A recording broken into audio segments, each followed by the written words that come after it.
Welcome to the MS science academy. मैं हूं मीनू श्रीवास्तव और आज हम डिस्कस करने जा रहे हैं क्लास 11th का यूनिट 3 का topic that is cell structure and function. Okay, सबसे पहले सेल क्या है? Cell structural and functional unit है। किसी भी लिविंग सिस्टम की सेल क्या है? Structural and functional unit. Okay, सबसे पहले सेल को देखा किसने था? सबसे पहले सेल को किसने देखा था? रॉबर्ट हुक ने। ओके, ये आपको मालूम है, ये आपके क्लास 9th में भी ये पॉइंट्स आ चुके थे। रॉबर्ट हुक ने 1665 में सेल को देखा। ओके, और यानी कि सेल की डिस्कवरी का क्रेडिट किसको जाता है? रॉबर्ट हुक को 1665 में। लेकिन रॉबर्ट हुक ने जो सेल देखी थी दैट इज कॉर्क सेल, और वो डेड सेल थी। वो कैसी थी बेटा? Dead cell. ओके, इसका मतलब लिविंग सेल का क्रेडिट रॉबर्ट हुक को नहीं जाता। तो लिविंग सेल का क्रेडिट किसको जाता है? एंटनी वॉन लीeuwenhoek को।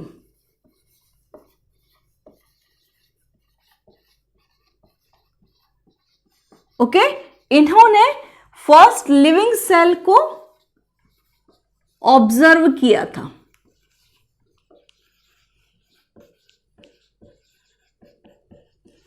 ओके, तो लिविंग सेल का डिस्कवरी का क्रेडिट किसको जाता है? एंटनी वॉन लीeuwenhoek को। ओके, अब यहां पर एक जो कंसेप्ट है दैट इज सेल थ्योरी। उससे पहले हम सेल की दो branches, first is cytology and cell biology, ये दो ब्रांचेस हैं जिनके अंदर क्या क्या स्टडी होता है ये हम पढ़ लेते हैं। ओके, समझ में आ रहा है आपको? Cytology and cell biology. Cytology के अंदर हम सेल का स्ट्रक्चर पढ़ते हैं बेटा। Study of the cell structure, study of cell structure.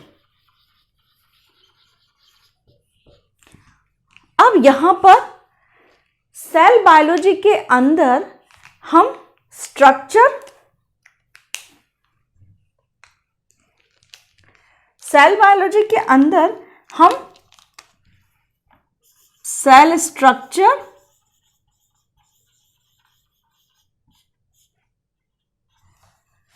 Function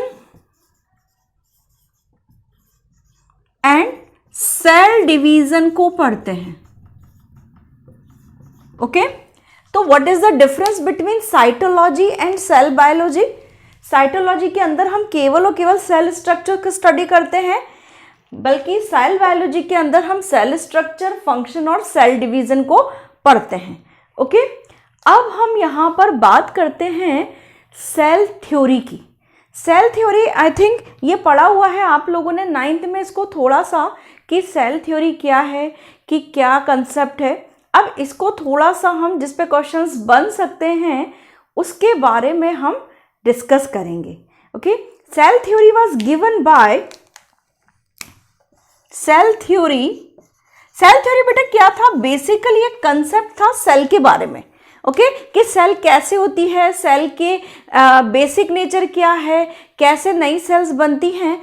तो this concept was given by two scientist that is Schleiden and Schwann.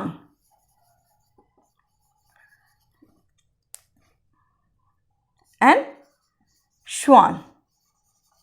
Okay, इनका पूरा नाम था मैथियास जैकब श्लीडन। ओके, ये आपके बॉटनिस्ट थे और जर्मन साइंटिस्ट थे। इन्होंने 1838 में बॉटनी यानी कि प्लांट्स से रिलेटेड एक कंसेप्ट दिया कि प्लांट्स के अंदर स्पेसिफिक स्ट्रक्चर होता है और वो जो है सभी प्लांट्स के अंदर लगभग सिमिलर होता है, ऐसा इन्होंने स्ट्रक्चर दिया। ओके, मतलब एक कंसेप्ट दिया।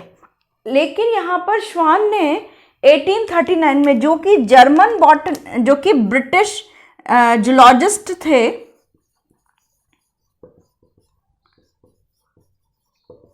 1839 में 1839 में कंसेप्ट दिया और इन्होंने एनिमल सेल के बारे में कहा था कि एनिमल सेल स्पेसिफिक स्ट्रक्चर की बनी होती है जो कि लगभग सभी एनिमल्स में सेम होता है। ओके, अब यहाँ पर इन्होंने इकट्ठे मिलके कोई बात नहीं कही थी, इनके व्यूज को कंपाइल किया था रुडोल्फ विर्शो।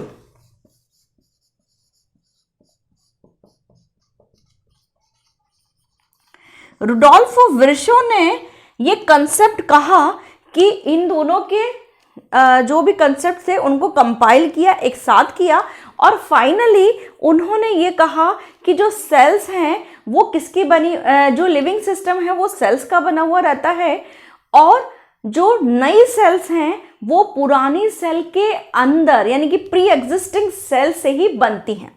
अब यहाँ पर ये ध्यान देने वाली बात है जिस पे क्वेश्चन आ चुका है कि श्लीडन और श्वान ने क्या किया था। श्लीडन और श्वान ने ये तो कहा था कि सेल होती है, लेकिन इन्होंने सेल डिवीजन के बारे में कोई कंसेप्ट नहीं दिया था।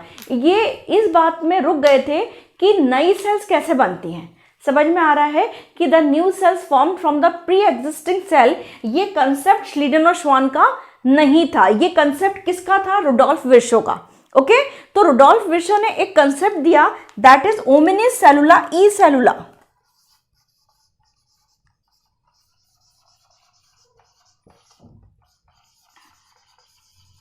ओमिनिस सेलुला ई सेलुला। ओके, यानी कि जो नई सेल्स हैं ये एक्चुअली लैटिन टर्म्स हैं और इसका मतलब है कि जो नई सेल्स हैं वो पुरानी और प्री एग्जिस्टिंग सेल से ही बनती हैं।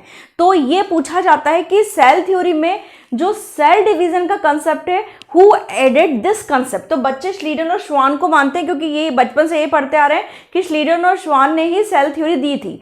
बट श्लीडन और श्वान ने सेल थ्योरी तो दिया था, उन्होंने कुछ कंसेप्ट दिए थे, बट उस सेल थ्योरी के कंसेप्ट के अंदर वहां पर ओमनिस सेलुला ई सेलुला का कंसेप्ट किसने ऐड किया था, रुडोल्फ विर्शो ने। इसका मतलब ये है कि new cells pre existing cell से ही बनती है, ये कंसेप्ट किसने दिया था, आपका रुडोल्फ विर्शो ने। समझ में आ रहा है आपको कि सेल थ्योरी इन दोनों ने दी थी, लेकिन सेल थ्योरी के अंदर प्री एग्जिस्टिंग सेल से न्यू सेल्स बन रही हैं, वो कंसेप्ट दिया था रुडोल्फ विर्शो ने। ओके, अब हम एक ओवरव्यू देख लेते हैं सेल्स का।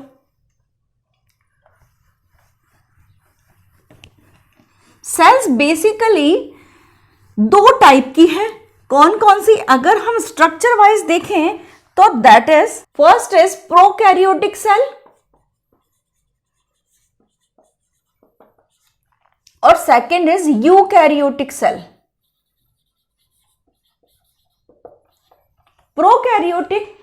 Prokaryotic cells, pro means old, karyote means nucleus. Okay, U means developed, ये सब लैटिन टर्म्स होती हैं। कैरियोट मीन्स न्यूक्लियस।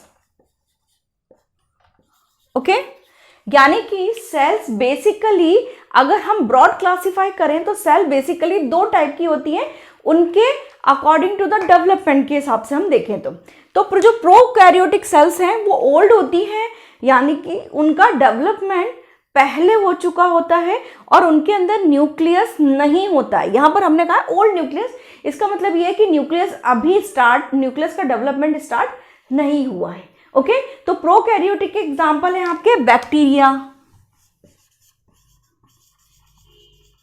मोनेरा जो ग्रुप के एनिमल्स हैं वो आपके प्रोकैरियोटिक के एग्जाम्पल होंगे। यूकैरियोटिक, इसके अंदर डेवलप्ड न्यूक्लियस प्रेजेंट होता है और आपका प्रोटिस्टा ग्रुप से लेके प्रोटिस्टा, एनिमेलिया, प्लांटी, इस ग्रुप को इसमें हम इंक्लूड करते हैं। ओके, समझ में आ रहा है।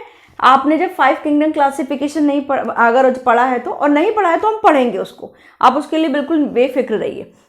अब यहाँ पर हमने ये कहा है कि जो प्रोकैरियोटिक सेल्स होती हैं वो लेस डेवलप होती हैं, उनमें उतनी एफिशिएंसी नहीं होती है, या उनका जो पूरा स्ट्रक्चर है वो उतना ज़्यादा एफिशिएंट या वेल डिफाइंड नहीं होता है। लेकिन जो यूकैरियोटिक सेल्स हैं उनका स्ट्रक्चर पूरा वेल डिफाइंड होता है, वो डेवलप्ड काइंड की सेल्स होती हैं। यहाँ पर अगर हम बात करें तो सेल के अंदर जो प्रोकैरियोटिक सेल है उनके अंदर membrane bound cell organelle absent होते हैं। Membrane bound cell organelle absent.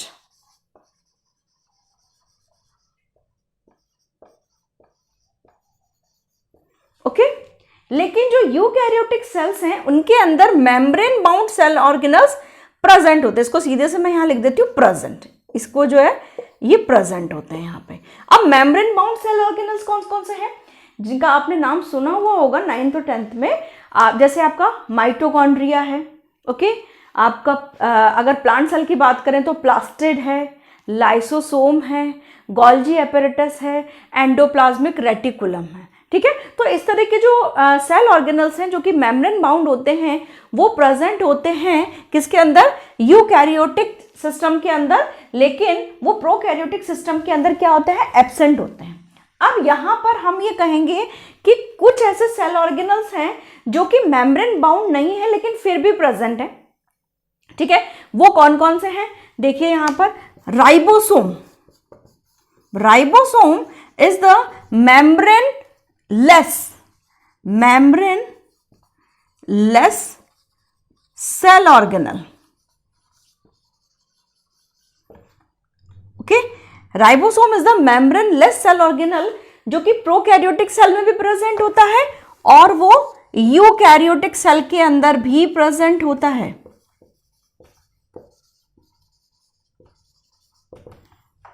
ठीक है, यानी कि अभी तो हमने ये कहा है कि मेम्ब्रेन बाउंड सेल ऑर्गेनल इसमें एब्सेंट है, इसमें प्रेजेंट है, लेकिन यहां पर एक सेल ऑर्गेनल ऐसा है जो कि राइबोसोम है और वो मेम्ब्रेन लेस है लेकिन प्रेजेंट दोनों सिस्टम के अंदर होता है। जब हम आगे सब पूरे सेल ऑर्गेनल्स का डिस्क्रिप्शन देखेंगे तो हम ये देखेंगे कि राइबोसोम प्रोटीन सिंथेसिस से रिलेटेड होता है।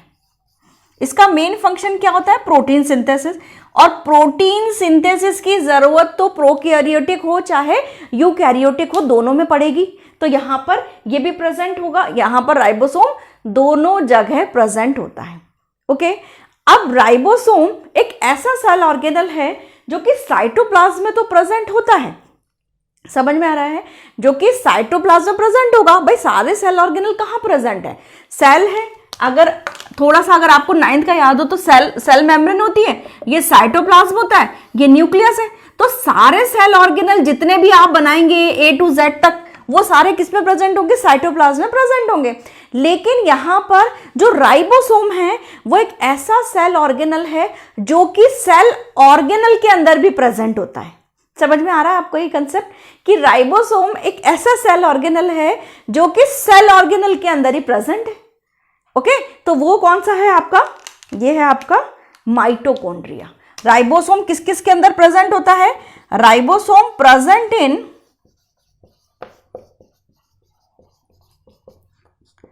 Mitochondria,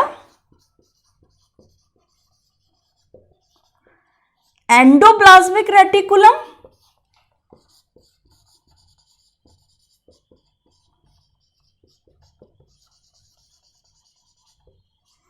and plastid.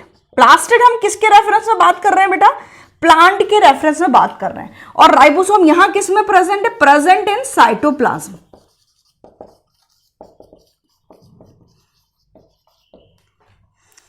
Present in, यहां पर साइटोप्लाज्म और लिख दीजिए। यानी कि राइबोसोम, यहां पर ये इसको मैं अच्छे से रेड से लिख देती हूं तो आई थिंक आपको अच्छे से समझ में आएगा। और मैं इसको एक्सप्लेन एक बार और कर देती हूँ क्योंकि थोड़ा सा एक बार इस पे क्वेश्चन आ चुका है नीट पे, इसलिए मैं आपको बता रही हूँ कि राइबोसोम एक ऐसा सेल ऑर्गेनल है जो कि साइटोप्लाज्म में प्रेजेंट होता है। समझ में आ रहा है, राइबोसोम एक ऐसा सेल ऑर्गेनल है जो कि मेम्ब्रेन लेस है और प्रोकैरियोटिक और यूकैरियोटिक दोनों ही सेल्स में प्रेजेंट होता है। लेकिन यहाँ पर राइबोसोम साइटोप्लाज्म में तो प्रेजेंट होता है दोनों साइड पे, प्रोकैरियोटिक यूकैरियोटिक, लेकिन वो एक ऐसा सेल ऑर्गेनल भी है जो कि सेल ऑर्गेनल के ही अंदर प्रेजेंट होता है। और जो वो सेल ऑर्गेनल कौन से हैं, माइटोकॉन्ड्रिया, एंडोप्लाज्मिक रेटिकुलम, और अगर प्लांट के रेफरेंस में बात करें तो प्लास्टिड भी है वो। समझ में आ रहा है। अब हम एक ब्रॉड क्लासिफिकेशन पढ़ लेते हैं कि बेसिकली सेल के कितने पार्ट्स होते हैं। तो सेल के अंदर बेसिक डिवीजन या बेसिक स्ट्रक्चर को हम 3 पार्ट्स में डिवाइड करते हैं। फर्स्ट इज आउटर पार्ट या आउटर स्ट्रक्चर, उसके अंदर हम सेल मेम्ब्रेन, सेल वॉल और सेल कोट को इन्वॉल्व करते हैं। और सेल कोट केवल और केवल किसके अंदर प्रेजेंट होता है? In the animal cell, only in animal cell. Cell wall किसके अंदर प्रेजेंट होता है? Only in plant cell. Okay, अब यहां पर दूसरा पार्ट हम बताते हैं nucleus. Nucleus is the main centre for control and coordination.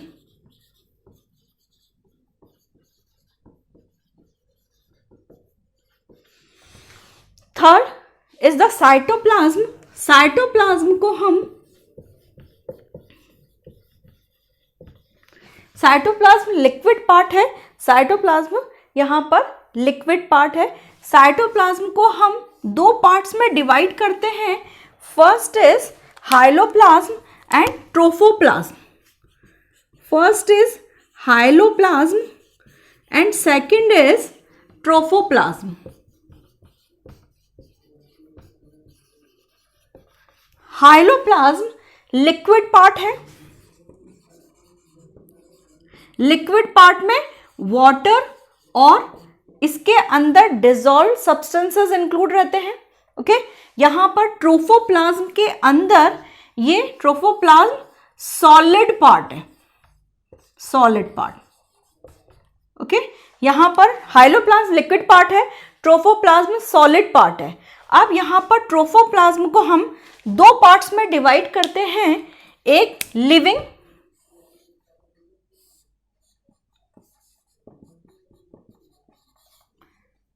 और यहां पर non living part. Living part के अंदर सारा हम कौन सा मटेरियल इन्वॉल्व करते हैं? जितना भी आपका सेल ऑर्गेनल्स वाला पार्ट है। सेल ऑर्गेनल्स वाला जो पार्ट है उसके अंदर mitochondria, endoplasmic reticulum, lysosome, Golgi apparatus, वो सारा पार्ट हम इसके अंदर इंक्लूड करते हैं, जितने भी आपके सेल ऑर्गेनल्स हैं। अब यहाँ पर जो नॉन लिविंग पार्ट है इसे हम एक और नाम कहते हैं, उसे हम कहते हैं ड्यूटोप्लाज्म। ड्यूटोप्लाज्म। नॉन लिविंग पार्ट के अंदर 3 पार्ट होते हैं। First is reserved food material, reserved material. Second is excretory products, okay, and third is the secretory products. Reserve food के अंदर आपके कार्बोहाइड्रेट, फैट, ऑयल, ये सब उनके रिजर्व फूड के अंदर इंक्लूडेड है। एक्सक्रीटरी प्रोडक्ट, इनके अंदर alkaloids, gums, resins, wax, glycosides, ये सारे एक्सक्रीटरी प्रोडक्ट के अंदर इंक्लूड होते हैं। सिक्रीटरी प्रोडक्ट के अंदर आपका कलर रिएजेंट्स इंक्लूड रहते हैं और नेक्टर पार्ट इंक्लूड रहता है। तो ये बेसिक क्लासिफिकेशन है सेल का। अब हम डिस्कस करेंगे सेल के शेप एंड साइज के बारे में।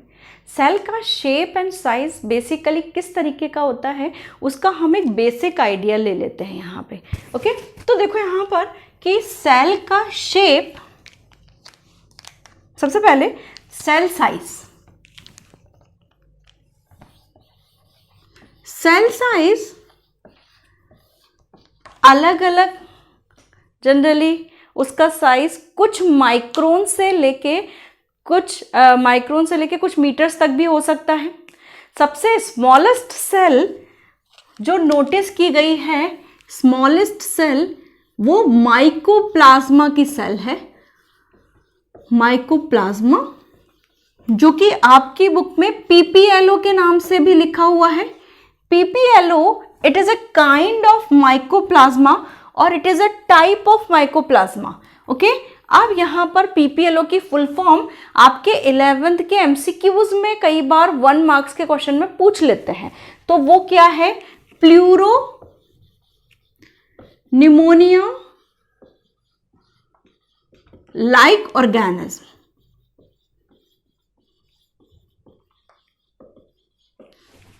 जो लार्जेस्ट सेल है, largest cell is the egg of an ostrich,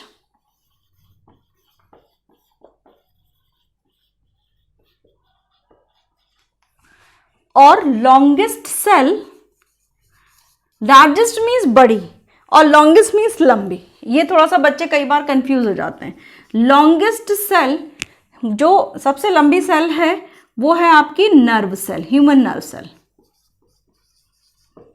okay, mycoplasma का जो आपकी जो उसका डायमीटर होता है दैट इज अराउंड 0.3 माइक्रोन। ये जो सिंबल है म्यू, इसको हम क्या बोलते हैं? म्यू, और इसको म्यू भी बोल सकते हैं या माइक्रोन भी बोल सकते हैं। और 1 माइक्रोन इज इक्वल टू 10⁻⁻6 मीटर। ओके, समझ में आ रहा है? अब यहां पर हम बात कर लेते हैं सेल शेप की।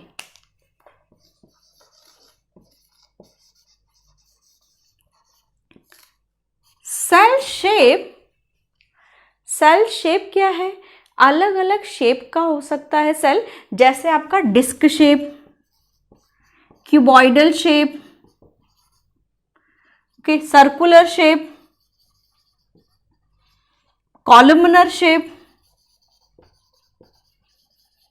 Branched, elongated shape, branched, elongated, branched shape.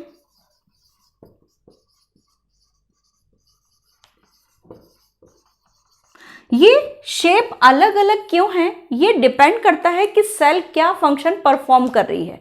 For example, आपका आरबीसी यानी रेड ब्लड सेल्स, वो किस शेप की होती हैं? आपकी बाइकॉन्केव शेप की होती हैं।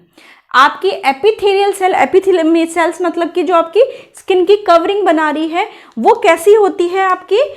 आपकी इलोंगेटेड, इस तरह से लंबी लंबी कॉलमनर शेप की होती है। आपकी जो नर्व सेल्स हैं वो कैसी होती हैं? लंबी और ब्रांच्ड होती है, लंबी भी होती हैं और ब्रांच भी होती हैं, इस तरह से। क्यों? क्योंकि उन्हें बहुत ज्यादा एक्सटेंसिव मोड पे लेके कहाँ जाना है? सारी नर्व इंपल्सेस को एक जगह से दूसरी जगह तक as fast as possible convey करना है। तो वो ब्रांच्ड भी होती हैं और लंबी लंबी भी होती हैं। तो सेल का शेप किस पे डिपेंड करता है? बेसिकली सेल क्या फंक्शन परफॉर्म कर रही है। अब हम डिस्कस करते हैं सेल मेम्ब्रेन के बारे में। सेल मेम्ब्रेन एक सेलेक्टिव परमिएबल मेम्ब्रेन है, लिविंग मटेरियल है, living and selective permeable membrane.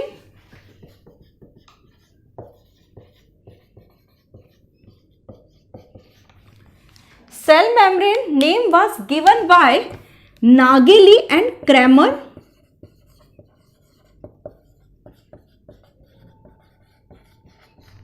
Cell membrane को एक और नाम प्लाज्मा लेमा भी कहा जाता है। Plasma lemma name was given by J.Q. Plough।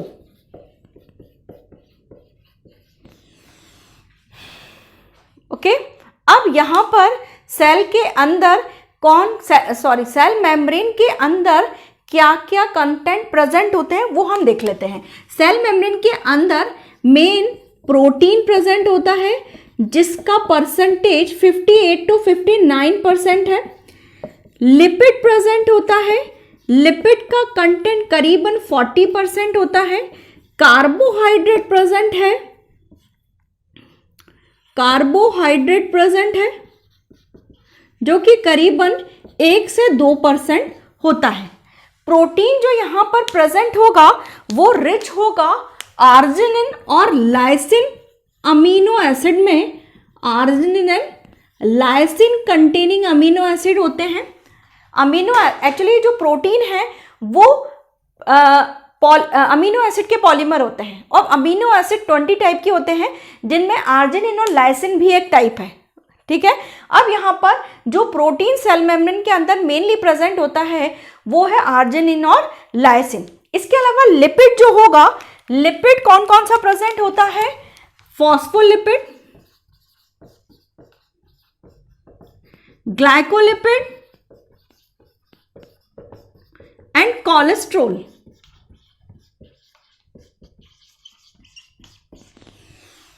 Carbohydrate present होता है ओलिगोसैकेराइड की फॉर्म में। कार्बोहाइड्रेट प्रेजेंट होता है ओलिगोसैकेराइड की फॉर्म में। यहां पर इसके कंटेंट से रिलेटेड नीट के अंदर 3 टाइम्स क्वेश्चन आ चुका है, इसीलिए ये कंटेंट याद रखना आपके लिए इंपॉर्टेंट है। अब यहां पर आरबीसी का कंटेंट भी एक बार पूछा गया था। आरबीसी की जो सेल मेम्ब्रेन होती है उसके अंदर ये कंटेंट थोड़ा सा डिफर हो जाता है। अब यहां पर हम लिखते हैं आरबीसी की मेम्ब्रेन के अंदर क्या कंटेंट है। उसके अंदर लिपिड 40% ही रहेगा, आपका प्रोटीन 52% रहता है, और आपका कार्बोहाइड्रेट यहां पर 8% करीबन रहता है। तो ये बेसिक कंटेंट है आरबीसी का। आरबीसी के अंदर थोड़ा सा प्रोटीन कंटेंट अलग होता है और कार्बोहाइड्रेट कंटेंट अलग होता है। ये कंटेंट जो है अलग अलग सेल के अंदर थोड़ा सा वेरी कर सकता है, लेकिन अप्रॉक्सिमेटली सेम होता है। अब ये कैसे फास्फोलिपिड, कार्बोहाइड्रेट, प्रोटीन्स अरेंज होते हैं, इसके बेसिस पे कुछ कंसेप्ट्स या मॉडल दिए गए थे, जिसमें से फर्स्ट मॉडल है PLLP मॉडल। अब हम पढ़ते हैं कि ये प्रोटीन, कार्बोहाइड्रेट और लिपिड की अरेंजमेंट बेसिकली कैसे होती है, वो हम बात करते हैं। तो इसके हिसाब से फर्स्ट मॉडल दिया गया था आपका, फर्स्ट मॉडल दिया गया था sandwich model. Sandwich model was given by Daniel and Davison। Daniel and Dawson ने ये मॉडल दिया 1935 में। इसके अकॉर्डिंग प्रोटीन की लेयर, प्रोटीन की 2 लेयर्स के बीच में फॉस्फोलिपिड की लेयर सैंडविच हो जाती है। तो यहां पर according to this model protein की लेयर्स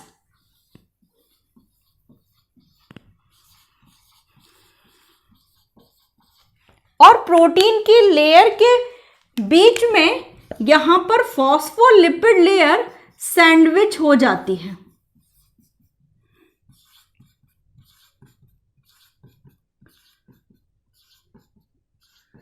प्रोटीन की लेयर्स के बीच में यहां पर मैंने क्या कहा, लिपिड की लेयर सैंडविच होती है।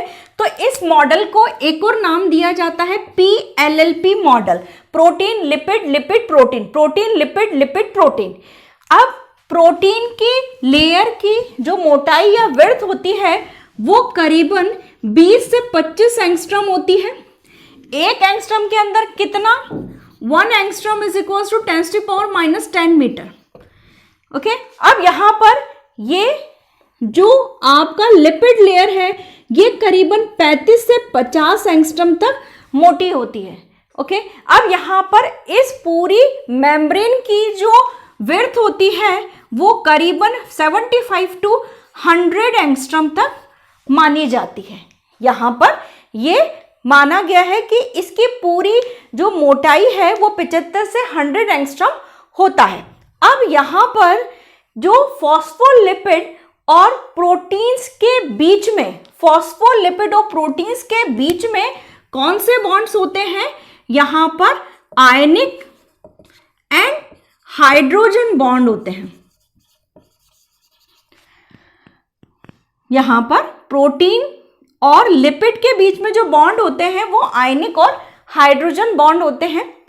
फॉस्फोलिपिड की अगर मैं स्ट्रक्चर देखूं तो फॉस्फोलिपिड के अंदर एक हेड है और एक टेल वाला रीजन है।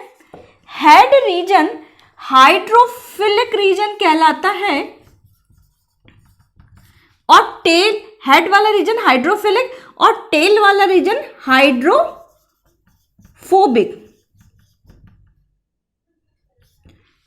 फिलिक मीन्स लविंग, यानी कि ये वाटर की तरफ डायरेक्टेड रहेगा, लेकिन जो टेल वाला रीजन है वो अंदर की तरफ प्रोजेक्टेड रहता है, ये हाइड्रोफोबिक रीजन रहता है। यहां पर हमने कहा कि प्रोटीन और फॉस्फोलिपिड के हेड के बीच में कौन कौन से बॉन्ड है, आयनिक और हाइड्रोजन बॉन्ड। लेकिन जो टेल वाला रीजन है, टेल वाला रीजन, इसके अंदर कौन से बॉन्ड प्रेजेंट होते हैं, van der Waals bonds. Van der Waals bonds present होते हैं टेल रीजन में। इतना समझ में आया। Sandwich model Daniel and Dawson ने दिया था 1935 में। इसे हम सैंडविच क्यों कहते हैं, क्योंकि ये प्रोटीन की दो लेयर्स के बीच में लिपिड की लेयर क्या होती है, सैंडविच होती है। ये लेयर अब यहाँ पर इन दोनों लेयर्स के बीच में जो बॉन्ड होगा आयनिक और हाइड्रोजन बॉन्ड, और यहाँ पर टेल रीजन के अंदर जिसे हाइड्रोफोबिक टेल है उसके अंदर जो बॉन्ड होते हैं वॉन्डरवॉल फोर्सेस रहेंगे। दूसरा मॉडल जो कंसेप्ट दिया गया था वो कंसेप्ट कहा गया था unit membrane concept. Unit membrane concept was given bye Robertson in 1959। Robertson ने 1959 में unit membrane method, unit membrane model दिया। रॉबर्टसन ने कहा कि जितनी भी मेम्ब्रेन्स होती हैं, चाहे वो सेल मेम्ब्रेन हो चाहे वो सेल ऑर्गेनल्स की मेम्ब्रेन हो, structurally they are similar. Structurally they are similar, यानी कि वो प्रोटीन की बनी होंगी, लिपिड की बनी होंगी, लेकिन अगर उनमें कुछ डिफरेंस आता है तो सिर्फ केमिकल जो प्रोपोर्शन है उसमें वो डिफरेंस रखती हैं। यानी कि इन्होंने कहा कि यूनिट मेम्ब्रेन यानी कि सारी जो मेम्ब्रेन्स हैं they are same. Cell membrane, cell organelles की मेम्ब्रेन, सारी मेम्ब्रेन्स क्या होती हैं, सेम। सिर्फ वो डिफर किस में करती हैं, वो डिफर करती हैं कि बेसिकली स्ट्रक्चरली फंक्शनली सेम होंगे, लेकिन डिफर किसके अंदर करेंगे, केमिकल कॉन्स्टिट्यूएंट के अंदर वो डिफर करते हैं। लेकिन ये दोनों मॉडल फेल इसलिए हो गए क्योंकि ये दोनों ही मॉडल सेल की सेलेक्टिव परमेबिलिटी और फ्लेक्सिबिलिटी को शो नहीं कर पाए थे। यानी कि यहाँ पर सेल की सेलेक्टिव परमेबिलिटी शो नहीं हो पा रही थी, इसीलिए ये दोनों मॉडल रिजेक्ट कर दिए गए। और 1972 में थर्ड मॉडल आया, सिंगर एंड निकोलसन का फ्लूइड मोज़ेक मॉडल, जो कि सबसे ज़्यादा मोस्ट एक्सेप्टेड थ्योरी मानी जाती है। अब हम थर्ड मॉडल पढ़ते हैं, सिंगर एंड निकोलसन की फ्लूइड मोज़ेक मॉडल। अब हम देखते हैं इसको, और ये बहुत इंपॉर्टेंट कंसेप्ट है और आपके एनसीईआरटी में इसी थर्ड मॉडल के बारे में डिस्क्रिप्शन दिया हुआ है, तो इसको थोड़ा सा ढंग से देखिएगा।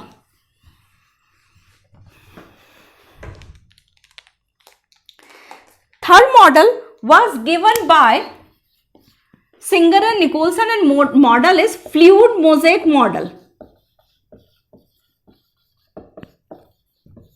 This model was given by Singer and Nicolson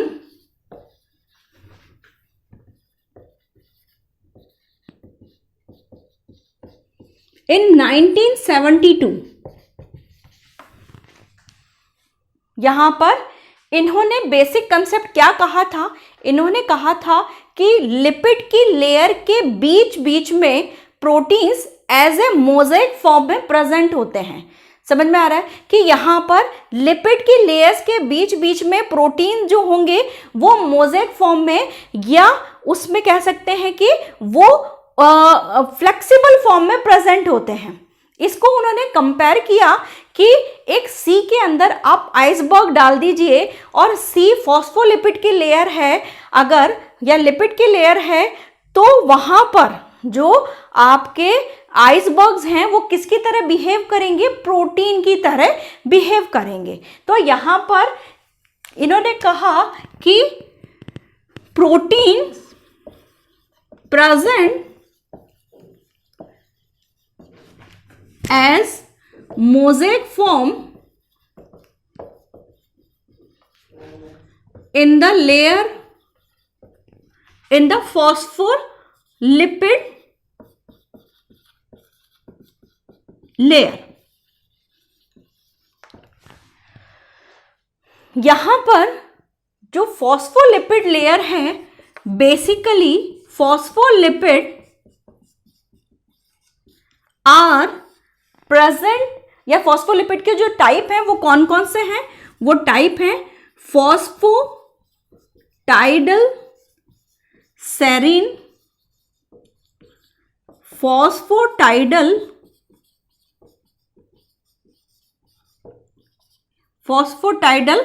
Colin और पैरा इथेनोलैमिन। ये 3 तरह के फॉस्फोलिपिड प्रेजेंट होते हैं, phosphatidyl serine, phosphatidyl choline and the para ethanolamine. अब यहाँ पर जो आपका फॉस्फोलिपिड है वो पूरा का पूरा एक यूनिफॉर्म लेयर होती है और उसके बीच बीच में प्रोटीन्स लेयर प्रेजेंट होती हैं। अब यहाँ पर एक और कंसेप्ट, एक और बात उन्होंने कही कि जो लिपिड है उसके अंदर फॉस्फोलिपिड फ्लूइडिटी प्रोवाइड करता है। फ्लूइडिटी मीन्स कि ये सेल के अंदर एक प्रॉपर फ्लो को बनाए रखता है। तो फ्लूइडिटी प्रोवाइड करने के लिए कौन सी लेयर बता दी उन्होंने, फॉस्फोलिपिड लेयर बता दी है। फॉस्फोलिपिड का स्ट्रक्चर सेम बताया गया कि हेड है, पोलर हेड, और टेल है नॉन पोलर या हाइड्रोफोबिक, और ये हाइड्रोफिलिक, यानी कि head polar region, hydrophilic part, head का ये पोलर रीजन का ये, हाइड्रोफिलिक पार्ट का ये, tail non polar region, hydrophobic part का ये। अब यहाँ पर ये जो फॉस्फोलिपिड है फ्लूइडिटी प्रोवाइड करता है। यहाँ कोलेस्ट्रॉल भी प्रेजेंट होता है। कोलेस्ट्रॉल प्रोवाइड द रिजिडिटी, यानी कि फॉस्फोलिपिड प्रोवाइड फ्लूइडिटी, लेकिन कोलेस्ट्रॉल जो प्रेजेंट होगा वो प्रोवाइड करता है रिजिडिटी, यानी कि ये मेम्ब्रेन को स्ट्रक्चरल स्टेबिलिटी देता है।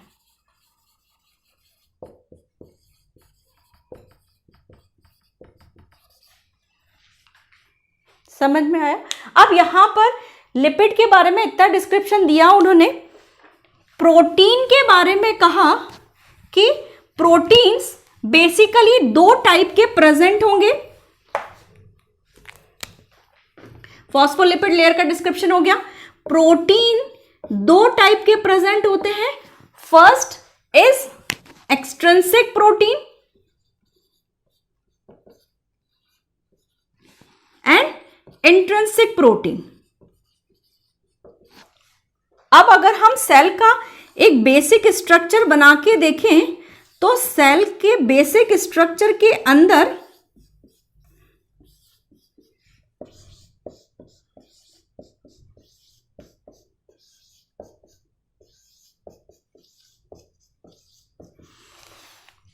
ये आपका फॉस्फोलिपिड लेयर है। अब यहां पर एक्सट्रिंसिक और इंट्रिंसिक प्रोटीन्स कैसे प्रेजेंट होते हैं। सबसे पहली बात कि एक्सट्रिंसिक प्रोटीन्स क्या होते हैं।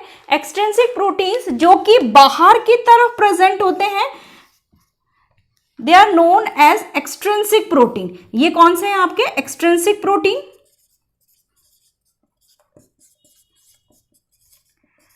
अब जो प्रोटीन्स इनसाइड प्रेजेंट होते हैं, इनसाइड या इंट्रिंसिक प्रोटीन 2 तरीके के हो सकते हैं, कंप्लीटली एम्बेडेड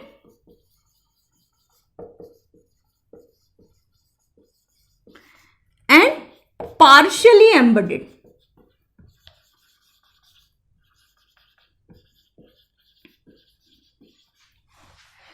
प्रोटीन्स कहीं कहीं पे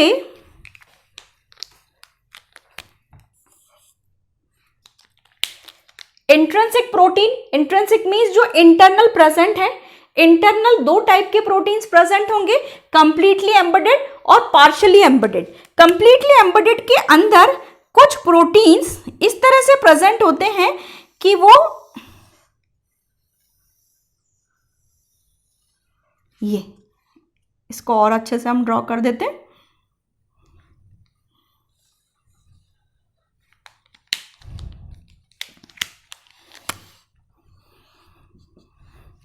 यहां पर ये कंप्लीटली एम्बेडेड प्रोटीन्स हैं जो कि पूरी तरीके से धसे हुए हैं, एम्बेडेड हैं सेल मेम्ब्रेन के अंदर या फॉस्फोलिपिड लेयर के अंदर।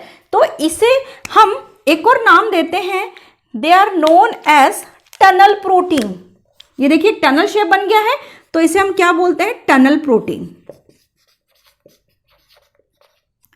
इसके अलावा जो पार्शियली एम्बेडेड हैं, पार्शियली एम्बेडेड यहां पर मैं ब्लैक कलर से बनाती हूं।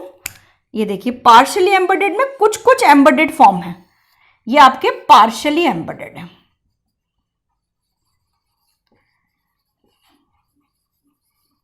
पार्शियली एम्बेडेड और टनल प्रोटीन्स यानी कंप्लीटली एम्बेडेड अच्छे से क्लियर हुआ है आपको शायद।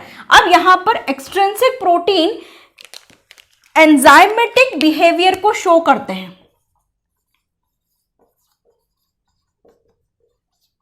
यानी कि इनके अंदर इनकी एक्टिविटी कौन सी होती है, एंजाइमेटिक एक्टिविटी। जो आपके कंप्लीटली एम्बेडेड यानी कि जो टनल प्रोटीन्स होते हैं वो पैसेज यानी कि मटेरियल्स को अंदर बाहर लाने के लिए पैसेज प्रोवाइड करते हैं, तो ये पैसेज प्रोवाइड करेंगे। जो आपके पार्शियली एम्बेडेड प्रोटीन्स हैं ये आपके इलेक्ट्रॉन ट्रांसपोर्ट सिस्टम के अंदर हेल्प करते हैं, ETS system, electron transport system के अंदर हेल्प करेंगे। थर्ड पार्ट ओलिगोसैकेराइड के अंदर है।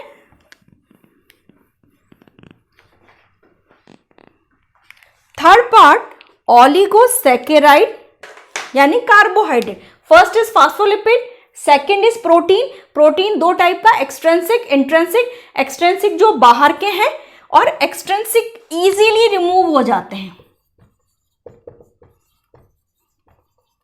लेकिन जो इंट्रिंसिक प्रोटीन है जो कंप्लीटली एम्बेडेड है इनको रिमूव करना आसान नहीं होता। ये फिर भी रिमूव हो सकते हैं, लेकिन कंप्लीटली एम्बेडेड प्रोटीन्स को रिमूव करना वहां से बहुत ज्यादा मुश्किल होता है। थर्ड चीज, इसके अंदर ओलिगोसैकेराइड्स हैं यानी कि कार्बोहाइड्रेट।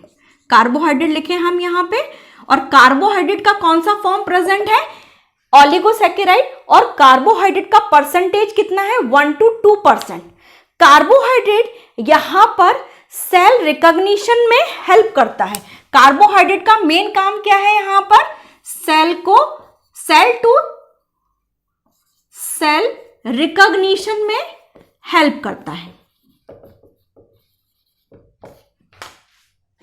तो बेसिक 3 मॉडल्स दिए गए थे।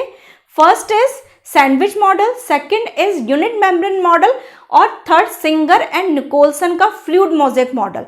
Fluid mosaic model completely describe करता है फ्लूइडिटी को भी, सेलेक्टिव परमेबिलिटी को भी।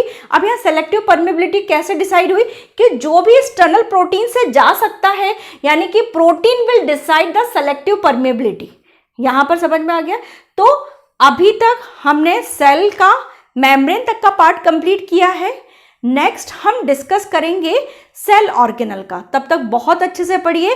मेरे चैनल को लाइक एंड शेयर, सब्सक्राइब करना नहीं भूलिएगा। Thank you.